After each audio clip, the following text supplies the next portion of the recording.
ಮಂಡ್ಯ ಲೋಕಸಭಾ ಚುನಾವಣೆ ಅಖಾಡ ದಿನದಿಂದ ದಿನಕ್ಕೆ ರಂಗೇರ್ತಾ ಇದೆ. ಈಗಾಗಲೇ ಸ್ಟಾರ್ ಚಂದ್ರು ಕೈ ಅಭ್ಯರ್ಥಿ ಸ್ಟಾರ್ ಚಂದ್ರು ಪ್ರಚಾರವನ್ನು ಕೈಗೊಂಡಿದ್ದಾರೆ. ಈಗ ಕೈ ಅಭ್ಯರ್ಥಿಯ ಜೊತೆಗೆ ನಮ್ಮ ಪ್ರತಿನಿಧಿ ರಾಘವೇಂದ್ರ ಮಾತನಾಡಿಸಿದ್ದಾರೆ. ನೋಡೋಣ ಬನ್ನಿ. ರಾಜಕೀಯ ಅಖಾಡ ದಿನೇ ದಿನೇ ರಂಗೇರ್ತಿದೆ. ಅದರಲ್ಲೂ ಕೂಡ ಕಾಂಗ್ರೆಸ್ ಪಕ್ಷ ಈ ಬಾರಿ ಮಂಡ್ಯ ಕ್ಷೇತ್ರವನ್ನು ಕೈವಶ ಮಾಡಿಕೊಳ್ಳಲಿಕ್ಕೆ ಸಾಕಷ್ಟು ರಣತಂತ್ರವನ್ನು ಎಳೆದು ಈಗ ಜಿಲ್ಲೆಯ ಶಾಸಕರೊಂದಿಗೆ ಈಗ ಅಭ್ಯರ್ಥಿ ಕೂಡ ಸ್ಟಾರ್ ಚಂದ್ರು ಅವರು ಭರ್ಜರಿ ಕ್ಯಾಂಪೇನ್ ಅನ್ನ ಮಳವಳ್ಳಿ ಭಾಗದಲ್ಲಿ ಮಾಡ್ತಾ ಇದ್ದಾರೆ. ಬನ್ನಿ ನಾವೀಗ ಅವ್ರ ಜೊತೆ ಇದ್ದೀವಿ, ಅವರನ್ನೇ ಮಾತಾಡ್ಸೋಣ. ಹೇಗೆ ನಡೀತಾ ಇದೆ ಕ್ಯಾಂಪೇನ್ ಮತ್ತು ಜನರ ರೆಸ್ಪಾನ್ಸ್ ಹೇಗಿದೆ ಅಂತ ಬಗ್ಗೆ. ಸರ್ ನಮಸ್ತೆ ಸರ್, ಮೊದಲು ನಿಮ್ಮನ್ನು ಮಾತಾಡ್ತೀನಿ, ಅವರ ಮಾತಾಡ್ತೀನಿ. ಸೊ ಈಗ ನೀವು ಮಂಡ್ಯ ಜಿಲ್ಲೆಯ ಕಾಂಗ್ರೆಸ್ ಅಭ್ಯರ್ಥಿ ಆಗಿದ್ದೀರಿ, ಹೇಗಿದೆ ಸರ್ ಜನರ ರೆಸ್ಪಾನ್ಸ್? ಯಾವ ಇದನ್ನು ಇಟ್ಕೊಂಡು ಮತವನ್ನು ಜನರಿಗೆ ಕೇಳ್ತಿದ್ದೀರಿ? ಈಗ ಮಂಡ್ಯ ಜಿಲ್ಲೆ ನೀವು ನೋಡ್ತಾ ಇದ್ದೀರಿ, ಎಲ್ಲ ನಾವು ಮಳವಳ್ಳಿ ತಾಲೂಕು ಎಲ್ಲ ಅಲಗೂರು ಹೋಬಳಿ ಎಲ್ಲ ಗ್ರಾಮ ಪಂಚಾಯತಿಗಳು ಭೇಟಿ ಮಾಡ್ತಿದ್ವಿ.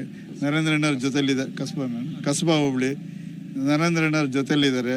ಜಿಲ್ಲೆ ನರೇಂದ್ರಣ್ಣವ್ರು ಹೇಳ್ದಂಗೆ 10 ತಿಂಗಳಿಂದ ಡೆವಲಪ್ಮೆಂಟ್ ವರ್ಕ್ ಯಾವ್ಯಾವ್ದಾಗಿದೆ ಎಲ್ಲದು ನಿಮ್ಮ ಮುಂದಿದೆ. ಆಮೇಲೆ 5 ಗ್ಯಾರಂಟಿ ಕೊಟ್ಟಿದ್ದಾರೆ, ಆ ಗ್ಯಾರಂಟಿ ಇಟ್ಕೊಂಡು ಕೇಳ್ತಾ ಇದ್ದೀವಿ. ಆಮೇಲೆ ಶುಗರ್ ಫ್ಯಾಕ್ಟ್ರಿ, ಕೃಷಿ ವಿಶ್ವವಿದ್ಯಾನಿಲಯ, ಹೈಟೆಕ್ ಪಾರ್ಕು ಇವೆಲ್ಲ ಮುಂದಿಟ್ಕೊಂಡು ನಾವು ಪ್ರಚಾರಕ್ಕೆ ಮಾಡ್ತಾ ಇದ್ದೀವಿ. ಸರ್, ಮಂಡ್ಯ ಜಿಲ್ಲೆಯ ಕೈ ಅಭ್ಯರ್ಥಿ ಯಾವುದೇ ರಾಜಕೀಯ ಅನುಭವ ಇಲ್ಲ. ರಾಜಕೀಯವನ್ನು ಮಾಡಿ ಮಂಡ್ಯ ಜಿಲ್ಲೆಯನ್ನು ಅಭಿವೃದ್ಧಿ ಮಾಡಲಿಕ್ಕೆ ರಾಜಕೀಯ ಅನುಭವ ಮುಖ್ಯ ಅನ್ನೋದು ಕೂಡ ವಿರೋಧಿಗಳ ಆರೋಪ ಆಗಿರೋದು. ಈ ವಿಚಾರಕ್ಕೆ ಸಂಬಂಧಪಟ್ಟಂತೆ ಏನು ಹೇಳ್ತೀರಿ ಸರ್? ಈಗ ನಾನು 33 ವರ್ಷದಿಂದ ಎಲ್ಲರ ಜೊತೆ ರಾಜಕೀಯ ಒಡನಾಟಿಕೆ ಇದೆ, ಎಲ್ಲರ ಜೊತೆ ಬೆರೆತಿದ್ದೀನಿ. ರಾಜಕೀಯ ಏನಂತ ಗೊತ್ತಿದೆ. ನಾನು ರಾಜಕೀಯ ಮುಂದೆ ಇರಲಿಲ್ಲ, ಹಿಂದೆ ಇದ್ದೆ ಅಂತ ನಾನು ಸುಮಾರು ಟೈಮ್ ಹೇಳಿದ್ದೀನಿ. ರಾಜಕೀಯದ ಅನುಭವ ಇದೆ. ನಮ್ಮ ಅಣ್ಣನೂ MLA ಆಗಿದ್ದಾರೆ, ನನಗೇನು ತೊಂದರೆ ಏನಿಲ್ಲ. ಸರ್, ಮಂಡ್ಯ ಜಿಲ್ಲೆಯ ಕೈ ಅಭ್ಯರ್ಥಿಯಾಗಿ ಮುಂದಿನ ದಿನಗಳಲ್ಲಿ ನೀವೇನಾದ್ರು ಗೆದ್ದು ಬಂದರೆ ಮಂಡ್ಯ ಜಿಲ್ಲೆಯ ಅಭಿವೃದ್ಧಿಯನ್ನು ಸಂಸತ್ ಸದಸ್ಯರಾಗಿ ಯಾವ ರೀತಿ ಮಾಡಬೇಕು ಅನ್ನೋ ಕನಸನ್ನು ಇಟ್ಕೊಂಡಿದ್ದೀರಿ ಸರ್? ಮಂಡ್ಯ ಜಿಲ್ಲೆ ಹೈಟೆಕ್ ಜಿಲ್ಲೆಯನ್ನಾಗಿ ಮಾಡಬೇಕು ಅಂತ ಇದೆ. ನಮ್ಮ ನರೇಂದ್ರಣ್ಣ ಹೇಳ್ದಂಗೆ ಇಂಡಸ್ಟ್ರಿ ತರಕ್ಕೆ ಅಂದ್ಬಿಟ್ಟು 350 ಎಕರೆಯನ್ನು ಇಂಡಸ್ಟ್ರಿ ಪಾರ್ಕ್ ಮಾಡೋಕ್ಕೋಸ್ಕರ ಮಾಡಿದ್ದಾರೆ. ಕೈಗಾರಿಕೋದ್ಯಮ ತರಕ್ಕೆ ಅಣ್ಣರ ಜೊತೆ ಸೇರಿ ನಾನು ಪ್ರಯತ್ನ ಪಡ್ತೀನಿ. ಜಿಲ್ಲೆಯಲ್ಲಿ ನಮ್ಮ ಯುವಕರು ಇದ್ದಾರೆ, ಅವ್ರಿಗೆ ಇಂಡಸ್ಟ್ರಿ ಅಲ್ಲಿ ಜಿಲ್ಲೆಯಲ್ಲಿ ತರಕ್ಕೆ ವಾಟರ್ ಇದೆ, ಕರೆಂಟ್ ಇದೆ. ಆಮೇಲೆ ಬೆಂಗಳೂರು ಮೈಸೂರು ಮಧ್ಯದಲ್ಲಿದೆ, ಅಲ್ಲಿ ಏನು ತೊಂದರೆ ಏನಿಲ್ಲ. ಎಲ್ಲ ರೀತಿ ಜಮೀನು ಇದೆ, ವಾಟರ್ ಇದೆ, ಕೈಗಾರಿಕೆ ಏನೇನು ಬೇಕಾಗಿದೆ ಅದೆಲ್ಲ ಸಿಗ್ತದೆ. ಸರ್, ಒಂದು ವಿಚಾರದಲ್ಲಿ ಮಂಡ್ಯ ಜಿಲ್ಲೆ ಅಂತ ಬಂದಾಗ ಕಾವೇರಿ ಸಮಸ್ಯೆ ತುಂಬ ವರ್ಷಗಳಿಂದಲೂ ಕೂಡ ಇದೆ. ಮಂಡ್ಯ ಜಿಲ್ಲೆಯ ಸಂಸತ್ ಸದಸ್ಯರಾದ ಬಳಿಕ ಈ ಒಂದು ವಿಚಾರಕ್ಕೆ ಸಂಬಂಧಪಟ್ಟಂತೆ, ಏಕೆಂದರೆ ಈ ಒಂದು ಹಲವಾರು ಬಾರಿ ಹೋರಾಟ ನಡೆದಂಥ ಸಂದರ್ಭಗಳಲ್ಲಿ ಸಂಸತ್ ಸದಸ್ಯರು ಯಾವುದೇ ರೀತಿಯಲ್ಲೂ ಕೂಡ ಕಾವೇರಿ ಸಮಸ್ಯೆಯನ್ನು ಎತ್ತಿ ಹಿಡಿಯೋದಿಲ್ಲ, ಸಂಸತ್ನಲ್ಲಿ ಮಾತಾಡೋದಿಲ್ಲ ಆರೋಪ ಇದೆ. ಈ ಒಂದು ವಿಚಾರನ ಬಗೆಹರಿಸ್ತೀರಾ ಸರ್ ನೀವು ಸಂಸದರ ಬಳಿಕ? ಅದು ಗಟ್ಟಿಯಾಗಿ ಹೇಳ್ತೀನಿ. ಕಾವೇರಿ ಸಮಸ್ಯೆ ಬಗ್ಗೆ ನಾನು ಗಟ್ಟಿಯಾಗಿ ನಿಂತು ಅವ್ರ ಜೊತೆ ಕೈಗೂಡಿಸಿ ನಾನು ಮಾತಾಡ್ತೀನಿ.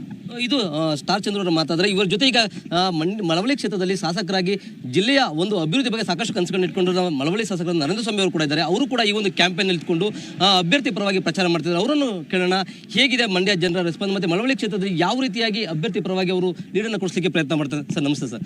ಸರ್, ಈಗ ನೀವು ಕಾಂಗ್ರೆಸ್ನ ಅಭ್ಯರ್ಥಿಯಾದ ಸ್ಟಾರ್ ಚಂದ್ರ ಜೊತೆ ಪ್ರಚಾರ ಮಾಡ್ತಿದ್ದೀರಿ, ಯಾವೆಲ್ಲ ಆ ಯೋಜನೆಗಳನ್ನ ಇಟ್ಕೊಂಡು ಇವರನ್ನ ಗೆಲ್ಲಿಸಲಿಕ್ಕೆ ಇದು ಮಾಡಲಿಕ್ಕೆ ಪ್ರಯತ್ನ ಮಾಡ್ತಿದ್ದೀರಿ ಸರ್? ಮಂಡ್ಯದಲ್ಲಿ ರೈತನೇ ಮುಖ್ಯ, ರೈತನೇ ಜೀವಳ. ರೈತನಿಗೆ ಕನ್ನಂಬಾಡಿ ಜೀವಳ, ನಾಲೆ, ನೀರು. ಈ ಬದುಕಿನ ಜೊತೆ ಚೆಲ್ಲಾಟ ಆಡಿರ್ತಕ್ಕಂಥ BJP, ಸುಳ್ಳು ಹೇಳಿರ್ತಕ್ಕಂಥ JDS ನಮಗೆ ಎದುರಾಳಿಗಳೇ ಅಲ್ಲ. ಯಾಕೆಂದರೆ ಅವ್ರು ಯಾವತ್ತೂ ನುಡಿದಂತೆ ನಡೆದೇ ಇಲ್ಲ. ಒಬ್ಬರು ಕನ್ನಂಬಾಡಿ ಕೀ ದೆಹಲಿನಲ್ಲಿದೆ ಎಂದವರು, ಇನ್ನೊಬ್ಬರು ಮೇಕೆದಾಟಿಗೆ ಅಡ್ಡಪಡಿಸ್ತಾ ಕೂತಿರೋರು, ಅವರೇ ಆಡಳಿತದಲ್ಲಿರೋರು. ನಾವು ಈ ಹೋರಾಟದಲ್ಲಿ ರೈತ ಪರವಾಗಿರ್ತಕ್ಕಂಥವ್ರು. ಈ ಜಿಲ್ಲೆಯ ಬದುಕನ್ನು ಕಟ್ಕೊಡ್ತಕ್ಕಂಥ ಕೆಲಸದಲ್ಲಿ ಕಾಂಗ್ರೆಸ್ಸಿಗರು ನಾವು ಒಗ್ಗಟ್ಟಾಗಿ ದುಡಿತಾ ಇದ್ದೀವಿ. ಗ್ಯಾರಂಟಿಗಳ ಬಗ್ಗೆ ನಮ್ಮ ಚುನಾವಣೆಯಲ್ಲಿ ನಾವು ಘೋಷಣೆ ಮಾಡಿದ್ವಿ.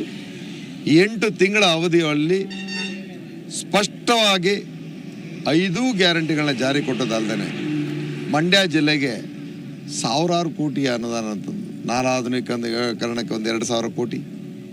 ಇವತ್ತು ನಮ್ಮಲ್ಲಿ ಹೊಸದಾಗಿ ಸಕ್ಕರೆ ಕಾರ್ಖಾನೆ ಮೈಸೂರದು, ಕೃಷಿ ವಿಶ್ವವಿದ್ಯಾಲಯ ಮಂಡ್ಯಕ್ಕೆ.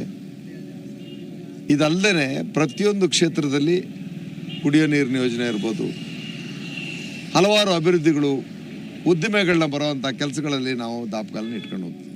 ಎಲ್ಲರೂ ಒಗ್ಗಟ್ಟಾಗಿದ್ದೀವಿ. ನಾವು 7 ಜನ ಶಾಸಕರು ನಾವು ಒಗ್ಗಟ್ಟಾಗಿದ್ದೀವಿ, ಜೊತೆಗೆ ಎಲ್ಲ ಮುಖಂಡಗಳು ಒಗ್ಗಟ್ಟಾಗಿದ್ದೀವಿ. ಮಂಡ್ಯದ ನಾಡಿ ಮಿಡಿತ ಗೊತ್ತಿದ್ದೆ ಮಂಡ್ಯದ ಮಣ್ಣಿನ ಮಗನ್ನ ಕರ್ಕೊಂಬಂದೆ.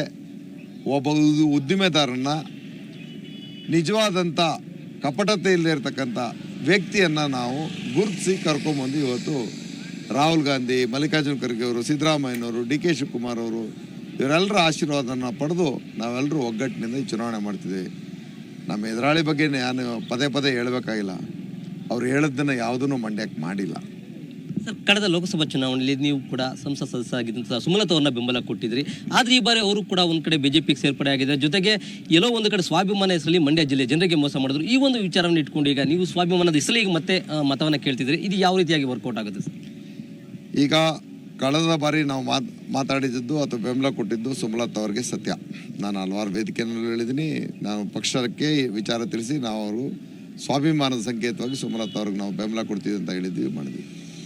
ಆ ಸ್ವಾಭಿಮಾನದ ವಿಚಾರನ ಸುಮಲತಾ ಅವ್ರಿಗೆ ಬಿಡ್ತೀನಿ. ಅಂದು ಅವ್ರಿಗೆ ಅವಮಾನಕರವಾದಂಥ ಪ್ರಸಂಗ ಬಂದಾಗ ಯಾರು ಅವ್ರನ್ನ ಕೈ ಹಿಡಿದಿದ್ರು, ಯಾರು ಅವ್ರನ್ನ ಬೆಂಬಲಿಸಿದ್ರು ಅನ್ನೋದನ್ನ ನೆನಪಿಸ್ಕೊಳಕ್ಕೆ ಹೇಳ್ತೀನಿ. ಜೊತೆಗೆ ಅವರಲ್ಲಿ ಇವತ್ತು ಹೊಸ ಒಂದು ವಿಶ್ವಾಸ, ನಂಟಸ್ತನ ಎಲ್ಲ ಬಂದಿರ್ಬೋದು. ನಾವು ಅವರ ವೈಯಕ್ತಿಕ ವಿಚಾರದಲ್ಲಿ ನಮ್ಮದೇನು ಟೀಕೆ ಟಿಪ್ಪಣಿ ಇಲ್ಲ. ಅದರ ಒಂದಂತೂ ಸ್ಪಷ್ಟವಾಗಿ ನಮ್ಮ ವಿಚಾರ ಇಷ್ಟೇ, ನಾವು ಎದುರಾಳಿನೂ ಟೀಕೆ ಮಾಡೋದಿಲ್ಲ, ಅವ್ರಿಗೆ ಬೆಂಬಲ ಕೊಡೋರು ಟೀಕೆ ಮಾಡೋದಿಲ್ಲ. ನಾವು ನಮ್ಮ ಸಿದ್ಧಾಂತಗಳು ಮತ್ತು ಮಂಡ್ಯದ ಅಭಿವೃದ್ಧಿ ಮತ್ತು ಮಂಡ್ಯದ ನಿಜವಾದಂಥ ಕಾಳಜಿನಲ್ಲಿ ನಾವು ಚುನಾವಣೆ ಮಾಡ್ತೀವಿ. ಸರ್, ಮೇಲ್ಕೋಟೆ ಶಾಸಕರು ಹೇಳ್ತಾರೆ ನಿಮ್ಮ ಶಾಸಕತ್ವ ಸ್ಥಾನ ಉಳಿಸ್ಕೊಂಡಿದ್ದು ಸತ್ಯ, ಅದಕ್ಕೆ ಬೇಕಾದ್ರೆ ಅವ್ರು ಬಹಿರಂಗ ಚರ್ಚೆಗೆ ಬರಲಿ ಅಂತ. ಇದೇನು ಸರ್ ಇದು ಈ ಒಂದು ವಿವಾದ? ಸುಪ್ರೀಂ ಕೋರ್ಟಲ್ಲಿ ಜಡ್ಜ್ಮೆಂಟ್ ಇದೆ. ಸುಪ್ರೀಂ ಕೋರ್ಟಲ್ಲಿ ವಕೀಲರು ಯಾರು ಅಂತ ಗೊತ್ತಿದೆ. ಸುಪ್ರೀಂ ಕೋರ್ಟಲ್ಲಿ ಯಾರು ಹೋರಾಟ ಮಾಡಿದ್ರು ಅಂತ ಗೊತ್ತಿದೆ. ಮೊದಲನೇದು ಆ ಮಾತಾಡ್ಬೇಕಾದ್ರೆ ಬೇಸು ಅವರಲ್ಲೇ ಸತ್ಯ ಬಂದಿದೆ. ನಮ್ಮ ಶಾಸಕ ಸ್ಥಾನ ಉಳಿಸೋದಕ್ಕೆ ಕಾರಣ ಯಾರು ಅಂತ ಹೇಳ್ತಿದಾರಲ್ಲ, ಹಾಗಾದ್ರೆ ಶಾಸಕ ಸ್ಥಾನ ಹೋಗೋದಕ್ಕೆ ಕಾರಣ ಯಾರು ಅನ್ನೋದು ಹೇಳ್ಬೇಕಲ್ಲ. ನಾವೇ ಶಾಸಕ ಸ್ಥಾನ ಹೋಗಿಸ್ಕೊಳಕ್ಕಿದ್ವಾ? ಯಾರು ನಮಗೆ ಪ್ರಚೋದನೆ ಮಾಡಿದವರು? ಯಾರು ನಮ್ಮನ್ನು ಕರ್ಕೊಂಡೋಗಿ ಸಭೆಗಳು ಮಾಡಿದವರು? ಯಾರು ನಮ್ಮನ್ನು ಕಾಂಗ್ರೆಸ್ ಮತ್ತು ದಳ ಎರಡು ಸರ್ಕಾರ ಮಾಡ್ತೀವಿ, ನೀವು ಒಗ್ಗೂಡ್ಕೊಂಡ್ಬಿಡಿ, ನೀವೆಲ್ಲ ಕಾಂಗ್ರೆಸ್ನವರು ಅಂತ ನಮ್ಗೆ ಹೇಳಿದರು. ಪುಟ್ಟರಾಜು ನಿಜವಾಗ್ಲೂ ಅವ್ರಿಗೆ ಸ್ವಲ್ಪ ಮೆದುಳು ಕಮ್ಮಿ ಅನಿಸುತ್ತೆ, ರಾಜಕೀಯದ ತಿರುಳು ಕಮ್ಮಿ.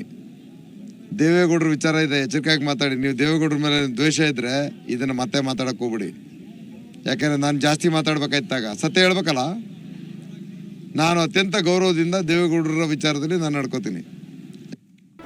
ಜಿ ಕನ್ನಡ ನ್ಯೂಸ್ ಈಗ ನಿಮ್ಮ ಮನೆಯಲ್ಲೇ ನೋಡಿ. ಎಲ್ಲ ಕೇಬಲ್ಗಳಲ್ಲಿ ಈಗ ಲಭ್ಯ.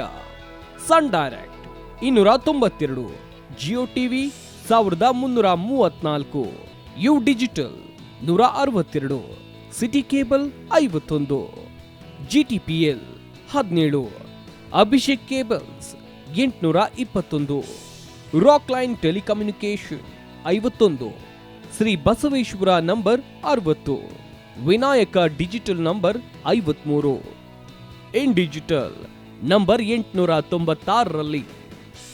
ನಿಮ್ಮಿಸ್ತದ ಜಿ ಕನ್ನಡ ನ್ಯೂಸ್ ನೋಡಿ ಆನಂದಿಸಿ.